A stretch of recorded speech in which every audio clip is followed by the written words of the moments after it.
오늘 우리에게 주시는 하나님의 말씀은 예레미야 29장 10절에서 14절까지의 말씀입니다. 온라인 생중계 예배로 각 가정에서 참여하시는 성도님들께서도 함께 봉독해 주시기 바랍니다. 제가 가지고 있는 성경은 구약 성경 1097페이지입니다. 예레미야 29장 10절에서 14절까지의 말씀을 함께 교독하시겠습니다.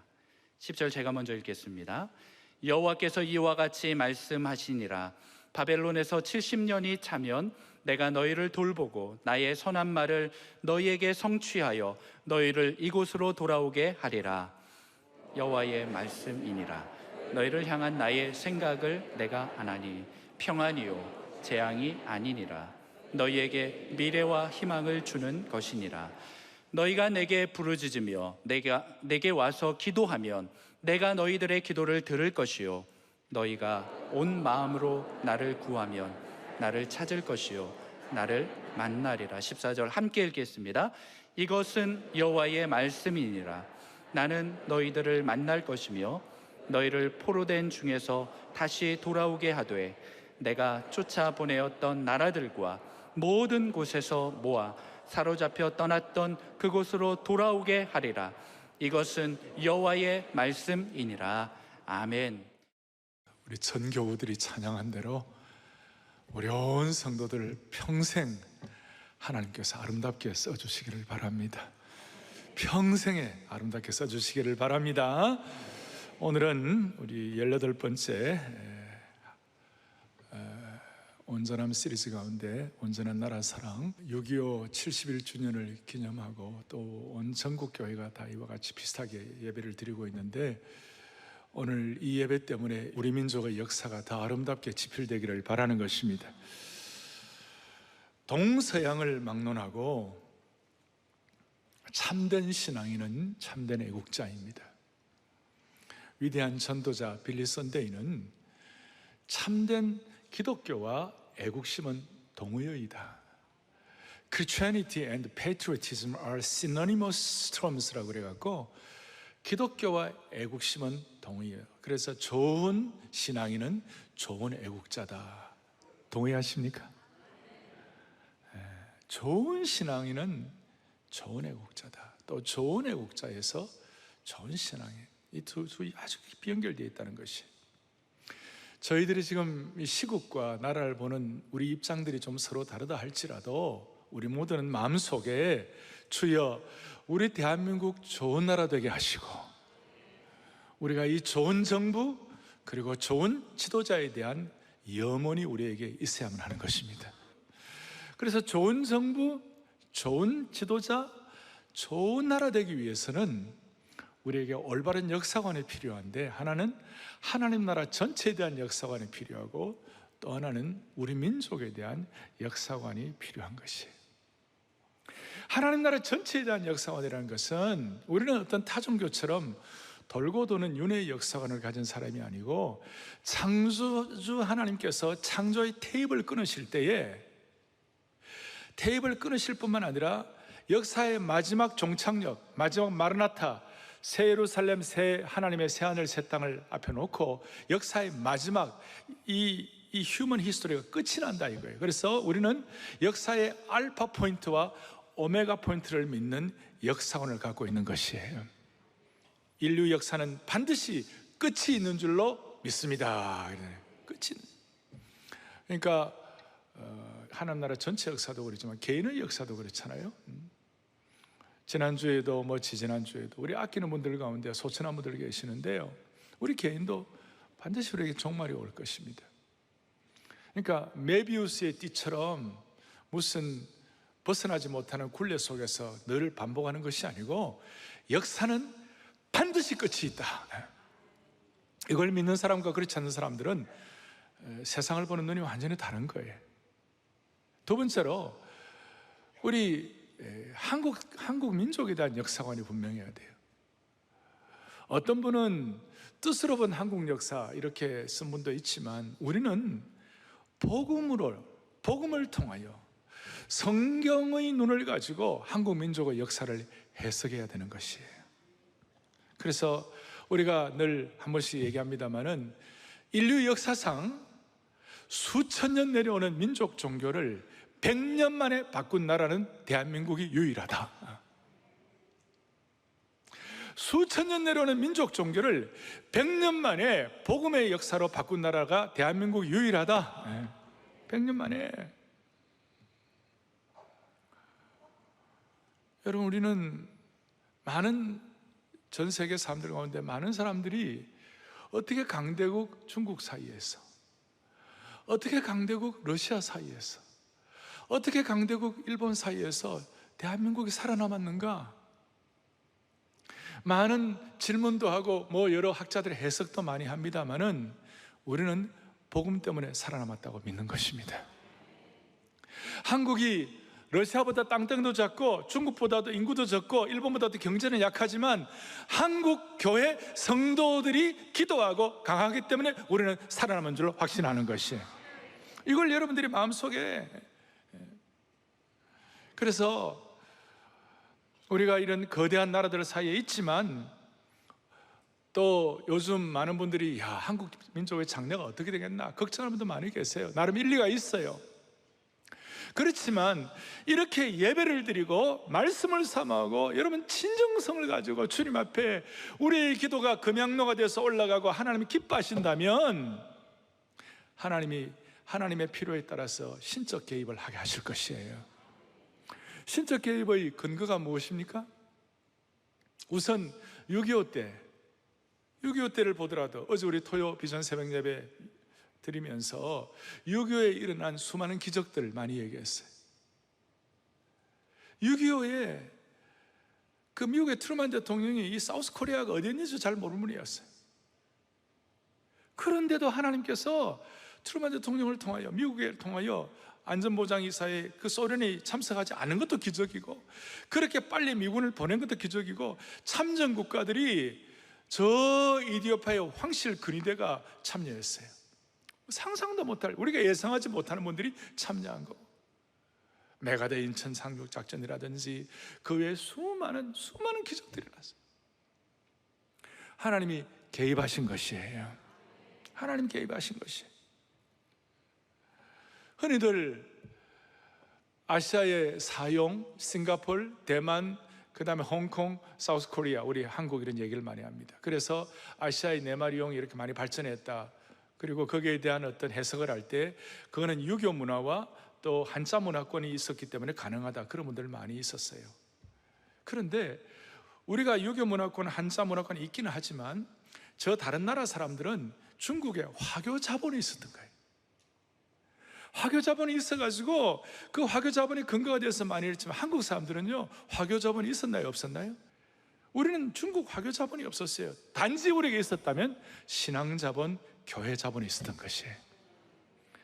교회가 불처럼 일어나고 60년대, 70년대, 80년대 하나님께서 이 교회를 통하여 글로벌 시각을 갖게 하시고, 교회를 통하여 그야말로 2차 세계대전 이후에 독립한 나라치고 모두가 다 이 원조 불자를 받는 그런 수혜자였는데, 이 수혜자 나라에서 지금 다른 나라를 돕는 유일한 나라가 대한민국이에요.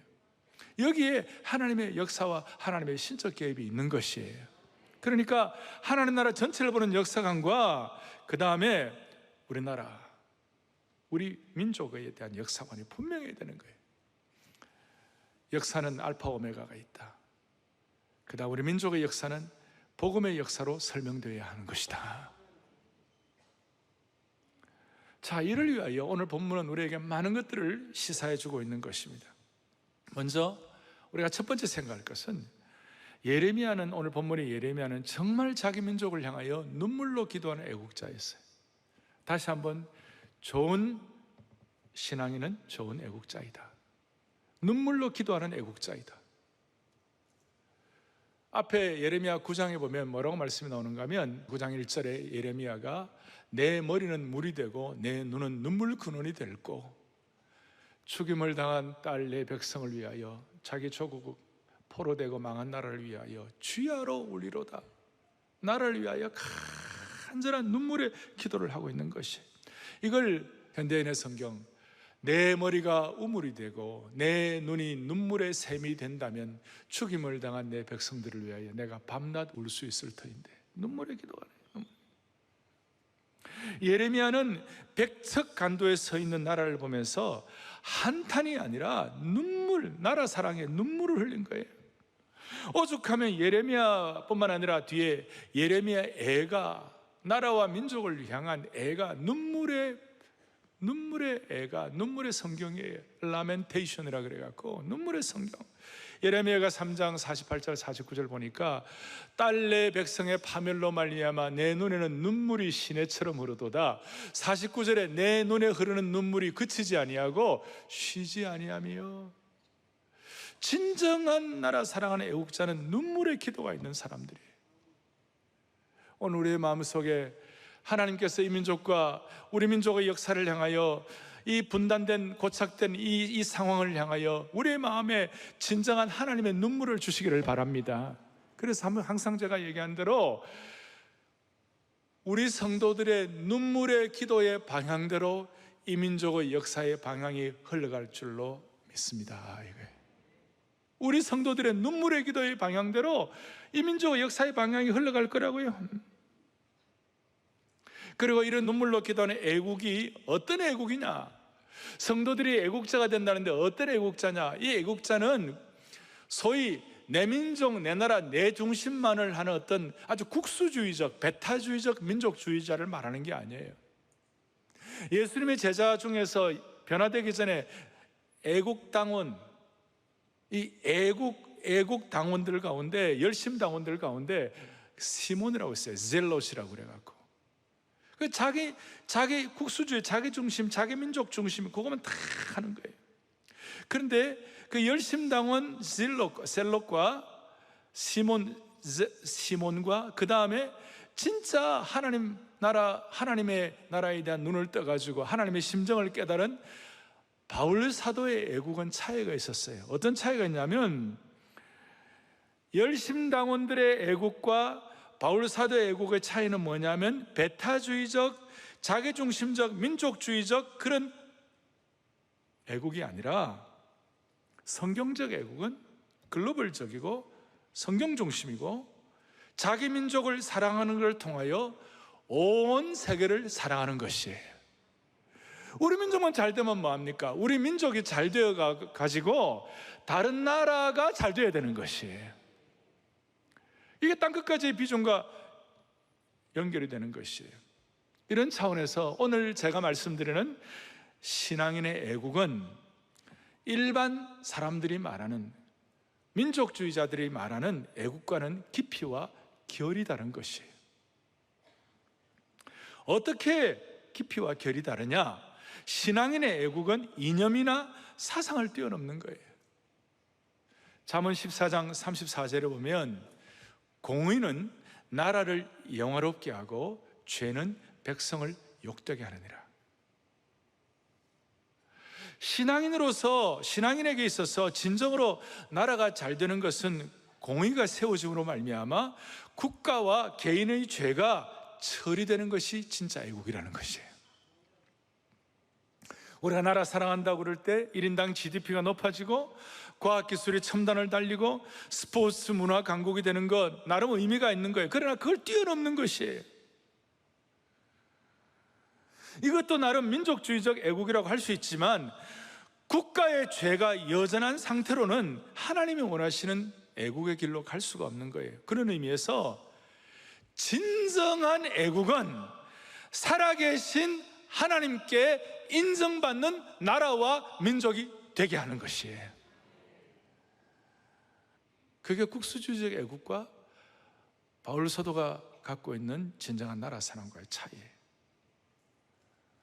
그래서 하나님은 늘 그 시대와 그 국가를 하나님의 공의의 저울로 달아보는 것이에요. 지금 많은 분들이 저 G2 거대한 중국과 미국 사이에서, 러시아와 일본과 강대국 사이에서 우리나라 어떻게 살아남나? 어떻게 살아남나? 많은 걱정을 하고 있어요. 그런데 저는 오늘 이런 예배를 한국교회 5, 6만 교회 같이 예배를 드리고 그야말로 하나님 앞에 진지하게 자신을 돌아보면서 우리의 기도의 무게, 하나님의 공의의 저울로 달아볼 때 우리의 예배의 무게, 우리의 말씀의 무게, 우리의 선교의 무게가 더 다른 나라에 비해서 더 무게가 나갈 수 있다면 하나님은 이 민족의 역사를 인도하시는 것이에요. 얼마나 중요합니까? 아마 전 세계 코로나 팬데믹 이후에 그런 상황 가운데서도 이렇게 열심히 모여가지고 이렇게 사모하는 하나님의 백성들의 예배의 무게, 기도의 무게, 말씀의 무게를 하나님의 저울에 달아보시고 이 민족을 인도하시는 것이에요. 그러니까 우리의 마음속에 예배의 무게, 기도의 무게, 말씀의 무게, 이런 우리의 마음의 무게를 하나님의 공의의 저울로 달아봐가지고 하나님이 이 민족을 지켜주시기를 원하는 것이에요. 그걸 위하여 우리가 선교의 무게, 선교의 저울로 달아봐가지고 그걸 위해서 우리가 기도를 해야 되는 것이. 그래서 좋은 애국자는 눈물로 기도하는 신앙인들이다. 또 눈물로 기도하는 신앙인은 좋은 애국자들이다. 우리 여기에 우리 모두가 다 주님 앞에 동의가 있기를 간절히 소망하는 것입니다. 두 번째로는 오늘 본문 11절에 보니까 여호와의 말씀이니라. 너희를 향한 나의 생각을 내가 안 하니 평안이요 재앙이 아니니라. 너희에게 미래와 희망을 주는 것이니라. 오늘 본문 11절에 이렇게 나와 있습니다. 여기서 우리가 뭘 깨달을 수 있습니까? 우리가 믿는 하나님은 어떤 경우에도 하나님의 선하심을 믿으라는 것이에요. 여기서 11절에 너희를 향한 나의 생각을 내가 안 하니 평안이요. 저 평안이란 말이 히브리어로 샬롬입니다. 우리는 지금 온전함 시리즈를 하고 있습니다. 나라의 사랑을 통한 온전함도 더 이렇게 성숙해지고 다듬어지기를 바라는 것입니다. 신약의 온전함이란 말의 구약의 단어가 샬롬이라고 말씀드렸습니다. 나라 사랑에 대한 이 샬롬의 평강을 우리가 누리기 위해서 우리가 꼭 기억해야 할 것이 뭐냐? 너희를 향한 하나님의 생각은 뭐냐면 재앙이 아니라 너희에게 평안이요 희망을 주는 것이니라. 제가 무슨 미래의 희망과 무슨 적극적인 사고방식과 낙관주의와 이걸 말하는 것이 아니에요. 포커스가 미래의 희망의 포커스가 아니라 미래의 희망을 주시는 선하신 하나님이 포커스예요. 미래의 희망보다 더 중요한 것은 미래를 희망으로 인도하시는 하나님을 믿으라는 것이에요. 지금 이 예레미야의 상황이 어떤 상황이에요? 망한 상황이에요. 포로 상황이에요. 희망의 노래를 부를 수 없는 상황이에요. 낙관주의를 감히 꿈꿀 수 없는 그런 환경이었어요. 그런데도 선하신 하나님 때문에 평강과 희망을 믿으라 그거예요.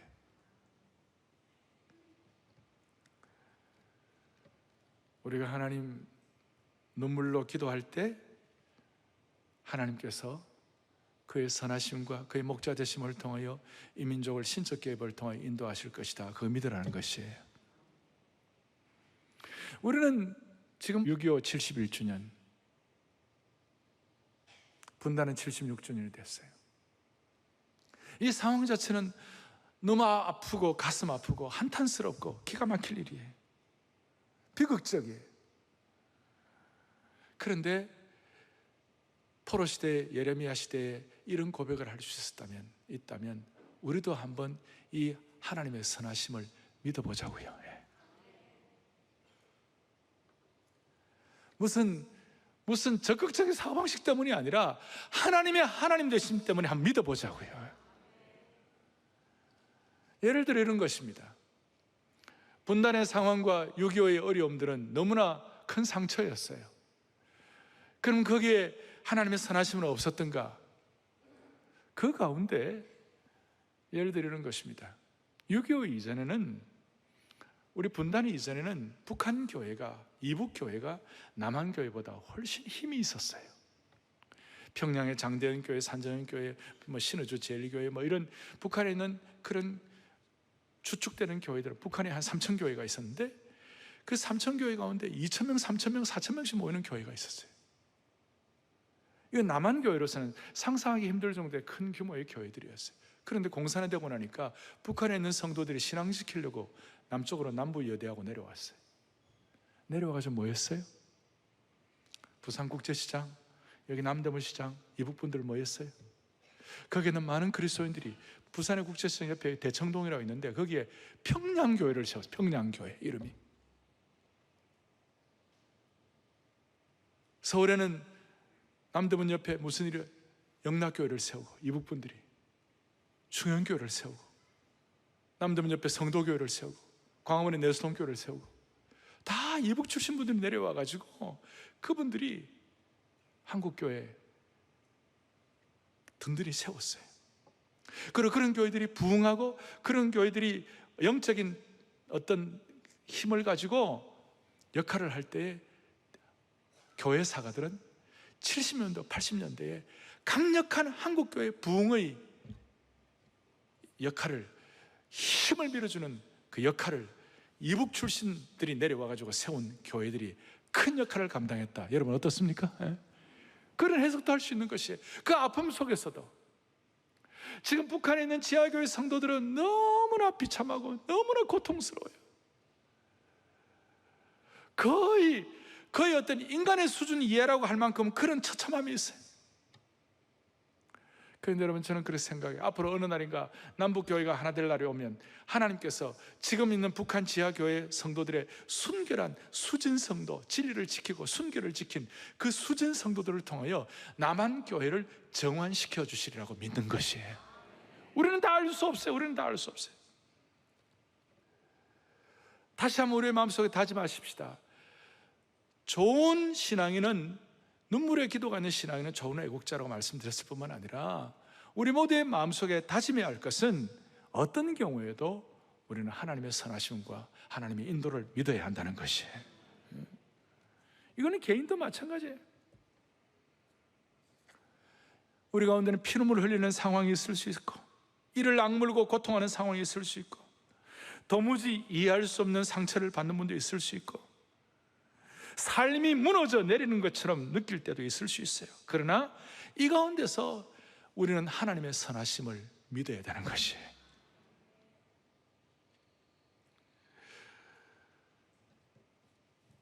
내 삶의 어려운 형편을 쳐다보면 하나님의 선하심과는 전혀 상관이 없다고 생각할지도 몰라요. 고난의 역사와 죄의 횡포 앞에서 삶이 부서질 때조차 하나님의 선하심이 있겠는가, 이런 분들이 있을지 몰라요. 그러나 저는 그렇게 생각해요. 진짜 어렵고 힘들 때에 여러분, 하나님의 선하심 아니고서는 다른 길이 있습니까? 하나님 선하심 외에는 다른 방법이 있느냐고요. I have no other way. 저는 다른 길이 없어요.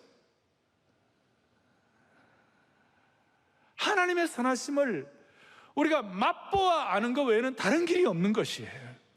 제가 맛보아한다는 것은 무슨 뜻이에요? 지식은 다른 사람의 것을 내 것으로 가져올 수 있지만 맛보아하는 것은 절대 누가 대신할 수 없어요. 내가 맛을 보아야 되는 것이.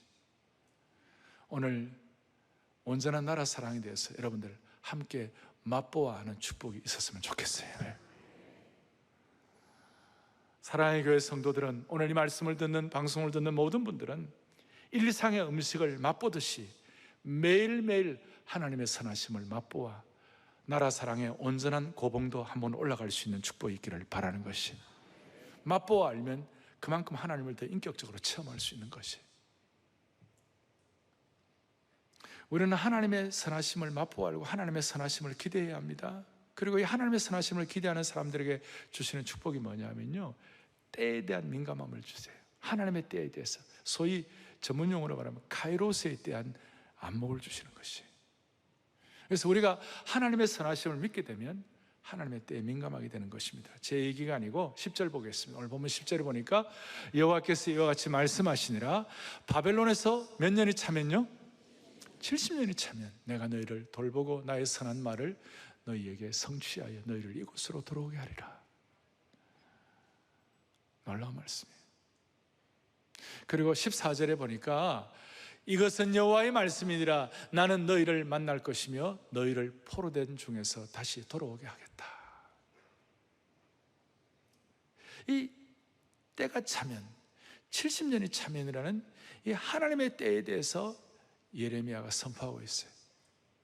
오늘 이 말씀은 이걸로 끝나는 것이 아니라 다니엘서 9장에 보면 놀라운 말씀이에요. 다니엘서 9장 2절에 보면 나 다니엘이 책을 통하여 여호와께서 말씀으로 선지자 예레미야에게 알려주신 그 연수를 깨달았나니 곧 예루살렘의 황폐함이 70년 만에 그치리라 하신 것이니라. 이건 마치 구약 성경이 예언서들이 서로 촘촘한 그물처럼 잘 엮여져 있는 것이. 그러니까 다니엘이 깨달았던 선지자 예레미야의 서책과 그 말씀이 어디예요? 오늘 이 본문이에요. 오늘 이 본문을 통해 예레미야가 선포한 이 내용을 다니엘이 그대로 받고, 그렇지, 하나님께서는 하나님의 때에 카이로스의 타임에 70년이 차면 하나님께서 우리 민족을 해방시켜 주실 것이야. 그러고 난 다음 다니엘은 9장 3절에 내가 금식하여 벼옷을 입고 죄를 뒤집어 쓰고 주 하나님께 기도하여 간구하기를 결심했다. 여러분, 다니엘은 능히 아무 틈 아무 흠이 없던 사람이에요. 구약의 완벽한 사람 되려면 세 사람을 되는데 요셉도 완벽하다고 그러고 사무엘도 완벽하다고 그러고 그러는데 요셉도 조금 약점이 있을 수 있어요. 형들 앞에서 폼진다든지. 그 다음에 사무엘은 자식 농사가 실패했어요. 근데 다니엘은 완벽했어요. 아무 틈 아무 흠도 발견할 수 없는 사람이었어요. 그런데 그런 사람은 그냥 하나님 앞에 자기 삶 살고 가면 끝나면 되는 거예요. 다니엘이 뭐예요? 하나님의 때에 민감해지니까 민족의 죄를 자기의 죄로 알고 하나님 앞에 눈물로 통회하고 기도하는 것이. 민족의 죄를 자기 죄로 알고 하나님의 때를 향하여 자기를 전부를 들여서 통회하면서 회개의 기도를 하고 전심으로 부르짖는 기도를 하게 되는 것이. 오늘 하나님께서 우리 모두에게 이 마음을 주시기를 바라는 겁니다. 그러려면 하나님의 때에 대해서 통찰력을 가져야 되는 거예요. 모든 그리스도인들은요, 성경을 읽다 보면 영적인 시각이 지혜로워져 가지고 하나님의 때에 대해서 나름 방향을 잡고 나가는 거예요. 지금 전 세계 기독교 역사 신학자 가운데 가장 그 고봉에 올라온 분 중에 한 분이 마크 놀이라는 신학자가 있어요. 마크 놀은 뭐라고 얘기하는가 하면 역사의 주기는 거의 500년마다 큰 일이 일어났다. 예수님 탄생 기점으로 해가지고 예수님 탄생 500년 전에 에스라 성전 재건이 있었고, 예수님 탄생 500년 이후에 무슨 일이 일어났냐, 그 당시에 로마 기독교 나름대로 하는데 그때부터 서서히 부패하기 시작했는데 베네딕트 수도원을 통하여 수도원 운동을 통해 가지고 기독교를 구출했다. 그리고 예수님 시대 이후에 1000년, 500년, 1000년에 동서방 교회가 분열이 됐다. 그리고 또 500년이 지나서 1500년, 정확히 말하면 1517년에 종교 개혁이 일어났다. 이제 500년, 2000년, 지금 2020, 이 500년 주기인데 이가 상상도 못하던 코로나 팬데믹 시대가 왔는데 뭔가가 일어날 것이다. 이제 이 세계 역사의 흐름을 보면서 기독교 역사를 보면서 우리가 생각하는 것이고, 또 우리 입장에서는 한국 기독교 역사를 보면 한국 기독교 역사는 40년 주기로 큰 일들이 많았다. 1907년도에 평양 북이 일어났다. 그리고 1948년도에 건국이 일어나면서 무슨 일이 벌어졌는가? 1948년도에 그때 우리나라가 좀 기독교 국가가 됐으면 좋겠다는 꿈을 가지고 국회에서도 기도하고 전 세계 유일하게 채플린 제도, 경목 제도, 군목 제도가 성공한 나라. 그리고 또 한 40년이 지나고 88년도 대한민국의 80년대 중반에 폭발적인 기독교 부흥이 일어났다. 그때 김준곤 목사님이 전 세계 교회 앞에 선포할 때에 뭐라고 얘기했냐면, 한국 교회는 200만의 성령 충만한 그리스도인들이 있다. 한국 교회는 내가 선교사로 나가겠다고 헌신한 10만 명의 정식으로 선교한 선교 헌신자들이 있다. 이 전 세계가 깜짝 놀라래요. 1988년도.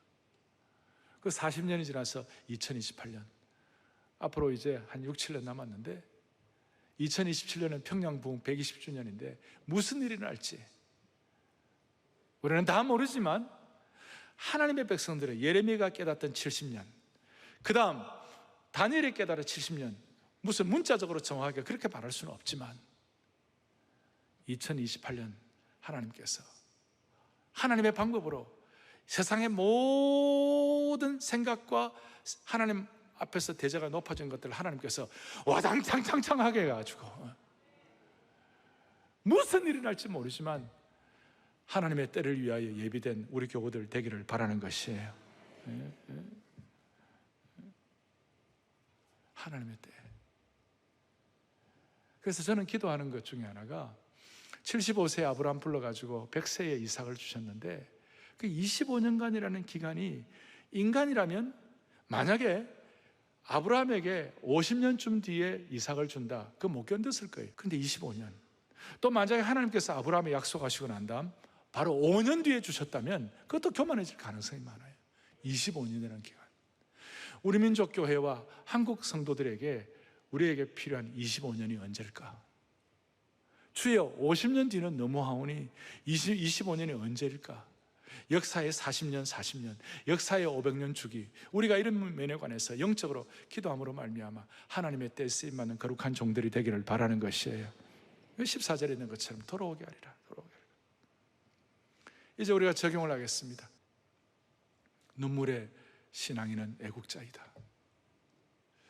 하나님의 선하심을 믿어야 한다. 그럴 때 하나님이 때에 대한 민감함을 주실 것이다. 이걸 마음에 확신하면서 오늘 12절 또박또박 같이 12절을 크게 보겠습니다. 너희가 내게 부르짖으며 내게 와서 기도하면 내가 너희들의 기도를 들을 것이요. 13절 너희가 온 마음으로 나를 구하면 나를 찾을 것이요 나를 만나리라. 아멘. 자, 이제 우리가 할 일은 뭐냐면 하나님 앞에 부르짖는 기도예요. 온 마음으로 하는 기도예요. 그리고 세 번째, 온 마음으로 부르짖는 기도를 응답하시는 하나님을 믿으십시다. 온 마음으로 부르짖는다. 이 부르짖는다는 말이 다윗이 아주 자주 사용하는 말 중에 하나였어요. 부르짖는다는 표현을 시편에 보면 30편에도 여호와께 부르짖고 55편에도 하나님께 부르짖고 57편에도 지존하신 하나님께 부르짖고 그 다음에 80편에 보면 종일 주께 부르짖고. 왜 이렇게 부르짖어요? 마음이 어린아이처럼 하나님께 전적 위탁이 되니까 부르짖는 거예요. 그래서 그는 17세 때도 부르짖고 30세 때, 37세 때 통일왕국의 왕이 되어서도 부르짖고 그가 70세 죽기 전에도 하나님께 부르짖는 기도를 했어요. 제가 이 말씀을 드리면 많은 한국교회에 어떤 좀 수준 있고 지성인들이고 이런 분들 가운데 많은 분들이 하나님 귀가 먹었나? 많이 귀가 먹었나? 하나님의 조용한 기도 들으신다. 왜 그래 부르짖는가? 좀 이렇게 품격 있고 격이 있게 기도해야지. 저도 냉철한 기도, 조용한 기도, 관상 기도 뭐 이런 기도 제가 다 인정합니다. 그런데 그런 말씀하는 분들은 주로 어떤 분들인가 하면요, 안정된 분들이에요. 학벌도 좋으시고 집안도 안정되시고 인생의 쓴맛을 덜 본 분들이에요. 진짜 뒤끝이 한번 타보시라고. 여러분 안 부르짖고 살 수 있나요? 하나님께 부르짖어야 돼. 다윗 같은 그런 참 문무에 통달한 사람이 시편을 쓸 그 문학의 문제에 음악의 달인이 다윗같이 다 가진 사람이 하나님 앞에 부르짖지 않으면 안 되는 상황들을 너무 많이 경험했기 때문에 하나님께 부르짖는 것이에요. 우리는 지금 다른 건 몰라도 남북 문제에 관해서는 우리는 부르짖어야 되는 것이에요.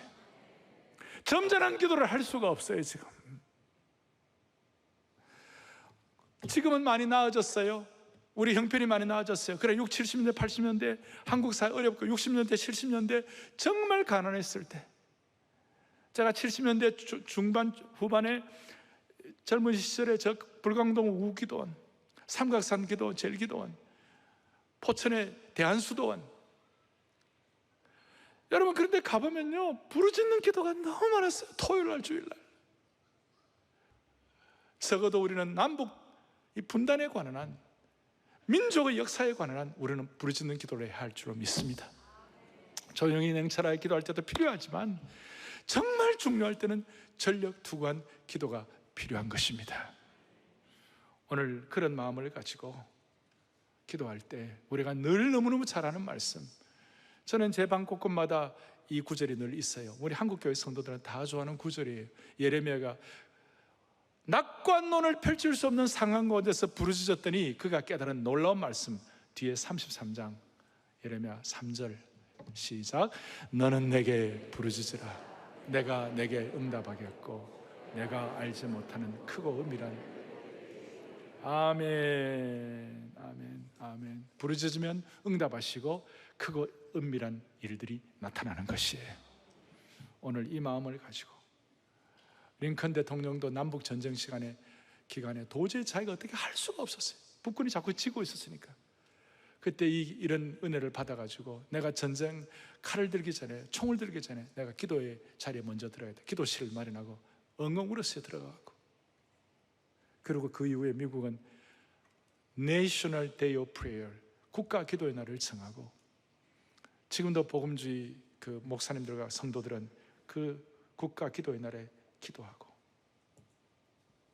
그래서 우리 모두는 오늘 나라를 위하여 한번 제대로 부르짖어 가지고 우리의 기도의 무게가 주님 앞에 금향로가 될 수 있기를 바랍니다. 그런 마음으로 한번 사랑하는 성도 여러분, 한번 마음에 한번 손을 해 보십시다. 나는 나라를 사랑한다, 난 나라 사랑합니다 하는 분 손 한번 들어보세요. 네, 다 손 들으셨어요. 그러면 나라 사랑을 위하여 온전하게 부르짖기를 원하는 성도들을 일어나 보세요. 나라 사랑하는 마음으로 온전하게 부르짖기를 위하여 일어나 보세요. 뭐 거의 다 일어났어요. 어쩔 수 없어요. 나머지 다 일어났어요. 그냥 다 일어났어요. 다 일어나셔가지고 부흥의 불길 타오르게 하소서. 진리의 말씀이 땅새로, 고영훈 형제가 남북 문제를 앞에 놓고 통회하면서 하나님 앞에 간절한 마음 이 곡을 작곡 작사했으라. 얼마나 귀한 찬송인지 몰라요.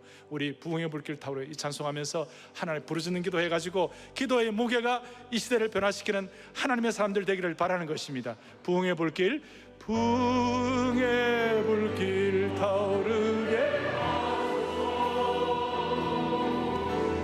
진리의 말씀 이 땅 새롭게 하고 은혜의 강물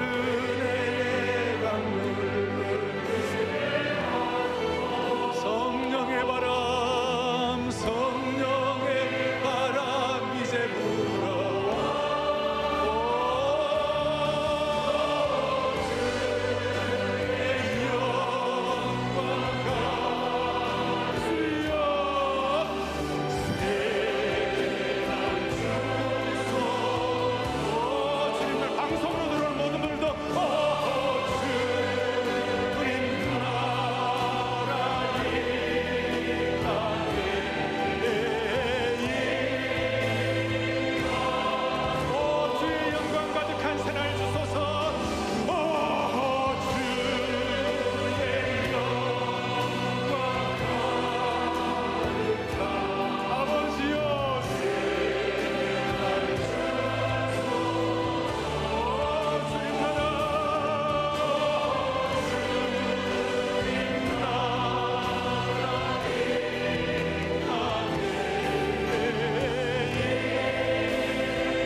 기도원의 기도 바위라고 생각하시기를 바랍니다. 저 삼각산 기도의 기도의 자리가 된다고 생각하시기를 바랍니다. 그러면서 우리가 구국기도를 하겠습니다. 주여 이 민족을 살려주옵소서. 주여 이 민족을 불쌍히 여겨주옵소서. 오늘 우리의 기도의 무게를 통해 이 민족의 역사가 달라질 것을 믿고 기도하시길 바랍니다. 저를 따라합니다. 주여 이 민족을 살려주옵소서. 주여 이 민족을 살려주옵소서. 주여 이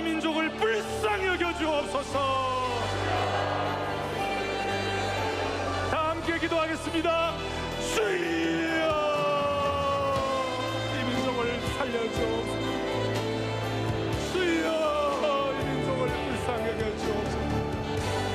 하나님 아버지, 하나님 아버지, 하나님 아버지, 하나님 아버지, 주의 인자하심과 긍휼 가운데 물을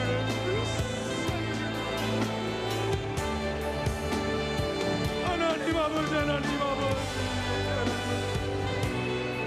아브라함이 동서남북을 바라보면서 기도했던 것은 살아계신 하나님 아버지, 오늘의 우리의 눈물의 기도 때문에 민족의 역사가 새롭게 지필될 줄로 확신합니다. 우리의 부르짖는 기도가 주님 앞에 요한계시록의 금향로의 기도로 올라가게 하여 주시기를 원합니다. 오늘 우리의 눈물의 기도 때문에 우리 교회 성도들, 연세 드신 성도들이 건강할 때 평양에서 특별 새벽 봉회할 수 있는 그날이 오게 하여 주옵소서. 하나님의 때가 되면 될 줄로 확신합니다.